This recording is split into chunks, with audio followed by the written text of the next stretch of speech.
Pakistan ഭീകരർക്കുള്ള Indian സൈന്യത്തിൻ്റെ തിരിച്ചടിയിൽ ജനങ്ങൾ എങ്ങനെയാണ് കാര്യങ്ങളോട് പ്രതികരിക്കുന്നതെന്ന് അറിയാൻ നമുക്കൊരു കൗതുകം ഉണ്ടാകില്ലേ? കോഴിക്കോട് നിന്ന് ചില പ്രതികരണങ്ങൾ വരുന്നുണ്ട്. ആ പ്രതികരണങ്ങളിലേക്ക് നമുക്കൊന്ന് കടക്കാം. അത് കഴിഞ്ഞ് മേജർ രവി വീണ്ടും നമുക്കൊപ്പം ചേരും. നമുക്ക് തിരിച്ചടിച്ചതിൽ വളരെ സന്തോഷം. തിരിച്ചടിക്കണമല്ലോ. ഇനി അങ്ങനെ ഒരു ചെയ്യാനുള്ളൊരിത് പാകിസ്ഥാന് തോന്നരുത്. നമ്മളെ ഇന്ത്യ ഭരണകൂടത്തെ അനുമോദിക്കുകയാണ്. കാരണം നമ്മൾ സ്ത്രീകളെ ഓപ്പറേഷൻ സിന്ദൂർ എന്നാണ് പേരിട്ടിരിക്കുന്നത്. സ്ത്രീകൾക്ക് വേണ്ടിയിട്ടാണിത് അടിച്ചതെന്നാണ് എൻ്റെ അഭിപ്രായം. ആ തിരിച്ചടി നല്ല ക്ലാസ് ആണല്ലോ, അത് പോരാ. ഇനിയിപ്പോൾ നമുക്ക് തിരിച്ചടിക്കും, നമ്മളെ അടിക്കുമെന്ന് നമുക്കറിയാം. നമ്മളെ തിരിച്ച് അടിക്കുക അല്ലെങ്കിൽ ഇതേമാതിരി ഭീകരപ്രവർത്തനം അവർ ചെയ്യും. പക്ഷേ അതിന് നമ്മൾ ഈ ഓപ്പറേഷൻ തന്നെ പോരാർന്നു എന്നുള്ളതാണ് എൻ്റെ ഇത്. 100% നന്നായി. ഇത് പോരാന്ന് പറയുന്നത്. ഒന്നും കൂടെ തിരിച്ചടിക്കണം. അവർക്കൊരു പേടി വരണം തീവ്രവാദിക്ക് ഇനി ഇന്ത്യനോട് കളിക്കുമ്പോൾ. അത്രേ പറയുള്ളൂ. അതിൻ്റെ വികാരം എല്ലാവർക്കും ഉണ്ടാവില്ല ഒരു ഇന്ത്യൻ എന്ന നിലയിൽ. എനിക്കും ആ രീതിയിൽ ചിന്തിക്കുന്ന നേരം നമ്മൾ കുറച്ച് വൈകിപ്പോയി എന്നാണ് തോന്നുള്ളൂ. അത് ചെയ്തത് ഏറ്റവും എന്താ പറയുക, ഒരു ഇന്ത്യൻ എന്നുള്ള രീതിയിൽ നമുക്ക് ഒരു ചോരത്തിളപ്പേ ഉണ്ടാവുള്ളൂ. മേജർ, ഇതാണ് നമ്മുടെ ഇന്ത്യ എന്ന് പറയുന്നത്. നമ്മൾ സാധാരണഗതിയിൽ നോർമൽ സിറ്റുവേഷനിലൊക്കെ നമ്മൾ ഒരുപാട് അഭിപ്രായ വ്യത്യാസങ്ങൾ പറയും, രണ്ടുപേരും ചേർന്ന 3 അഭിപ്രായങ്ങൾ കേൾക്കും, അതൊക്കെ ഉണ്ടാകും.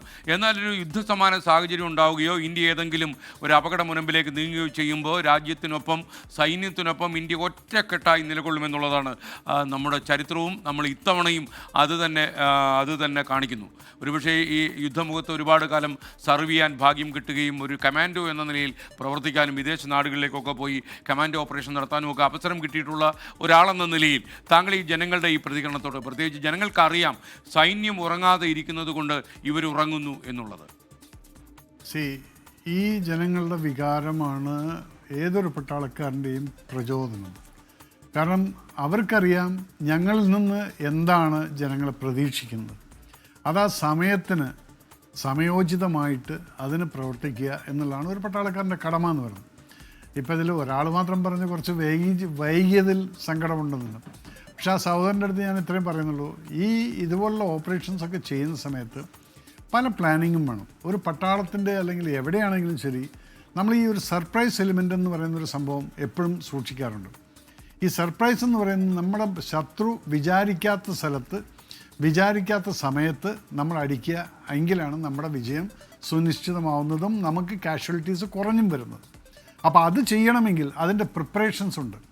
നമ്മൾ ആദ്യം അവരെന്ത് ചെയ്യും എന്നുള്ള ആൻറ്റിസിപ്പേഷൻ ചെയ്യണം. അതിനെ നമ്മളിവിടെ ബ്ലോക്ക് ചെയ്തതിന് ശേഷമായിരിക്കണം എല്ലാം ക്ലിയറായി ഇനി അവരെന്ത് ചെയ്ത് കഴിഞ്ഞാലും ഇവിടെ നമ്മുടെ ബ്ലോക്ക് ഡിഫൻസ് റെഡിയാണ്. എന്നിട്ട് പോയിട്ട് നമ്മുടെ സമയത്ത് അടിക്കുമ്പോഴാണ് അത് 100% സക്സസ്ഫുൾ ആവുന്നത്. അല്ലാതെ എടുത്തു ചാടിയിട്ട് ഞാനിപ്പോൾ അടിക്കും എന്നും പറഞ്ഞ് ചാടുന്നതിൽ അത് ബുദ്ധിമോശമാണ്. നമുക്ക് സമയമുണ്ട്. ഏതൊരു ഫുട്ബോൾ മാച്ചല്ല 90 മിനിറ്റിൽ ഈ കളി നിർത്തണമെന്നുള്ളത്. ആ സമയത്ത് നമ്മൾ എടുക്കുന്ന തീരുമാനങ്ങളും ഗവൺമെൻറ്റിൻ്റെ തീരുമാനങ്ങൾക്കുമാണ് ഈ ഒരു 14 ദിവസം എടുത്തിരിക്കുന്നത്. അപ്പോൾ ഈ 14 ദിവസം എടുത്തിരിക്കുന്നത് നമ്മൾ എന്ത് ചെയ്തു എന്ന് ചോദിച്ചു കഴിഞ്ഞാൽ നിങ്ങൾക്കറിയില്ല. അവിടെ ഇരുന്നവർ ഒരു രാത്രി പോലും ഉറങ്ങാതെ ഓരോ മണിക്കൂറോ അല്ലെങ്കിൽ അരമണിക്കൂറോ ഒക്കെ ഉറങ്ങിയിട്ടുള്ള പട്ടാളക്കാരും അതുപോലെ തന്നെ ഗവൺമെൻറ് ഓഫീസേഴ്സും അവിടെ ഉണ്ടായത്. ഈ പ്ലാനിംഗ് ആണ് 24 hours നടന്നിരുന്നത്. ഇത് റൗണ്ട് ദ ക്ലോക്ക് പ്ലാനിംഗ് ആയിരുന്നു നടന്നിരുന്നത്. അപ്പം അതുകൊണ്ട് ആ സമയം വൈകിയത് നമുക്ക് വേണ്ടിയിട്ട് തന്നെയായിരുന്നു. അതുകൊണ്ടാണ് ഇപ്പോൾ ഈ അടിച്ചിട്ട് ഇത്രയും സമയമായി. എന്തുകൊണ്ട് പാകിസ്ഥാൻ ഷോക്ക് അടിച്ചിരിക്കുന്നു എന്നുള്ളത് നിങ്ങൾക്ക് കണ്ടാൽ മനസ്സിലാവും. ഈ 2 മണിക്ക് തുടങ്ങിയിട്ടുള്ള 1.5 മണിക്ക് തുടങ്ങിയിട്ടുള്ള ഓപ്പറേഷൻ അടിച്ചു കഴിഞ്ഞാൽ നേരെ എന്തുകൊണ്ടാണ് ഇത്രയും സമയമായിട്ട് ഇറ്റ്സ് ഓൾമോസ്റ്റ് ലൈക്ക് 10 hours കഴിഞ്ഞിരിക്കുന്നു. എന്തേ അവരിതുവരെയൊന്നും ചെയ്യാൻ? Because now they are under shock. അപ്പോൾ നമ്മൾ കൊടുത്തിരിക്കുന്നത് അവർ വിചാരിക്കാത്ത സമയത്തും വിചാരിക്കാത്ത സ്ഥലത്തും നമ്മുടെ ഇഷ്ടത്തിനാണ് നമ്മൾ കൊടുത്തിരിക്കുന്നത്. ആ അടിയാണ് കിട്ടിയിട്ട് ഇപ്പോൾ ആ ഷോക്കിലിരിക്കുകയാണ്. ഇനി ആ ചെവിയുടെ മൂളൽ മാറിയിട്ട് ഒന്ന് സ്വബോധത്തിൽ വരുന്നതിന് കുറച്ച് സമയമെടുക്കും. അപ്പോൾ അതുകൊണ്ട് നിങ്ങളുടെ ഓരോരുത്തരുടെയും ഇതുപോലുള്ള വികാരങ്ങൾ ഈ പട്ടാളക്കാർ എവിടെയെങ്കിലും ഇരുന്നിട്ട് ഇപ്പം ഏതായാലും മൊബൈലൊക്കെ അവർക്കെല്ലാം ബാൻ ചെയ്ത് കാണും. പക്ഷേ എന്തെങ്കിലും എവിടെയെങ്കിലും കാണുന്ന സമയത്ത് നിങ്ങളെപ്പോലുള്ളവരുടെ വാക്കാണ് ഈ പ്രചോദനം എന്ന് പറയുന്നത്. ഇത് ഞാൻ പണ്ടും പറയാറുണ്ട്. ഒരു സൈനികൻ രാജ്യത്തിന് വേണ്ടി മരിച്ചു വരുന്ന സമയത്ത് നിങ്ങൾ കൊടുക്കുന്ന ആദരവ് അവൻ കാണുന്നില്ല, പക്ഷെ ജീവിച്ചിരിക്കുന്ന പട്ടാളക്കാർ കാണുന്നുണ്ട്.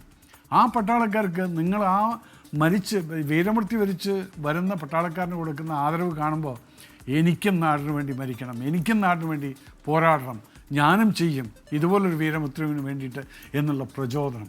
അതാണ് നിങ്ങൾ ഓരോരുത്തരുടെയും അഭിപ്രായം വരുന്ന സമയത്ത് ഞാൻ കണ്ടുകൊണ്ടിരുന്നത്.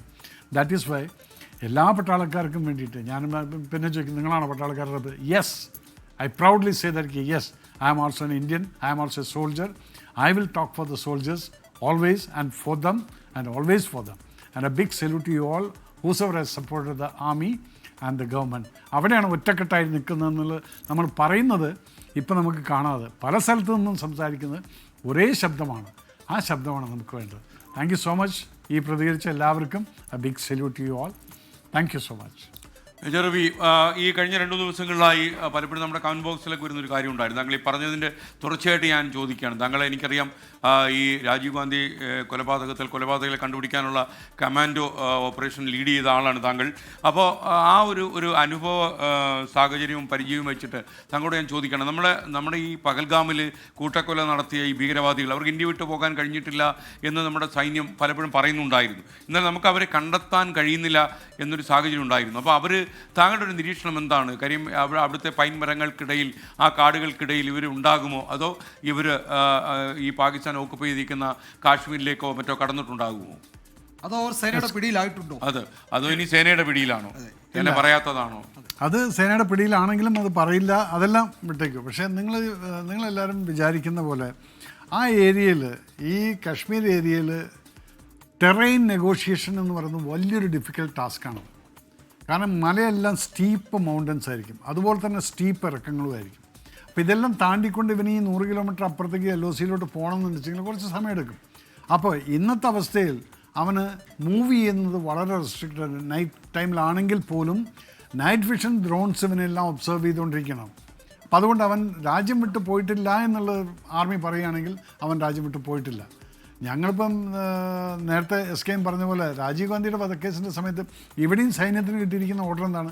യുവമാരെ ജീവനോടെ പിടിക്കണമെന്ന്. കാരണം അപ്പോൾ നമുക്ക് ഇൻഫർമേഷൻസ് കിട്ടും, എന്താണ് യുവമാർ ചെയ്തിരിക്കുന്നത്. ഈ ഇൻഫർമേഷൻ കിട്ടണമെങ്കിൽ ഇവനെ ജീവനോടെ പിടിക്കണം. അപ്പം എന്താണ്, ഒരു ഊഹാബോധത്തിലെങ്കിലും നമുക്കിവനെ വെടിവെക്കാൻ പറ്റില്ല. ഇങ്ങനെ ഒരു ഗ്രൂപ്പ് അവിടെ പോകുന്നുണ്ട്, അവരെ അടുത്ത് പോയിട്ട് ഇവരെ പിടിക്കുക എന്നുള്ളതിന് ഈ പറഞ്ഞ പോലെ സർപ്രൈസ് എലിമെൻറ്റ് കീപ്പ് ചെയ്യണം. എങ്കിലാണ് അവനറിയാതെ പിടിക്കാൻ പറ്റില്ല. ഇല്ലെങ്കിലോ അവൻ്റെ അടുത്ത് വല്ല സൈനൈഡും കൊണ്ട് നടക്കുകയാണ്, അല്ലെങ്കിൽ അവൻ്റെ അടുത്ത് ഗണ്ണുണ്ട്, ഈ ക്യാൻ ഷൂട്ട് ഹിംസെൽഫ്. ചില തീവ്രവാദികൾ മരിച്ചു കളയും. കാരണം അവർക്ക് ഇൻട്രോഗേഷനെ പേടിയാണ്, ഈ ടോർച്ചർ പേടിയാണ്. അങ്ങനെ പേടിയുള്ള ടെററിസ്റ്റുകൾ എന്ത് ചെയ്യും? അവർ വരുന്നതിന് മുന്നേ തന്നെ അവർ പിടിക്കപ്പെടുമെന്ന് കണ്ടു കഴിഞ്ഞാൽ അപ്പോൾ അവർ ഷൂട്ട് ചെയ്യും.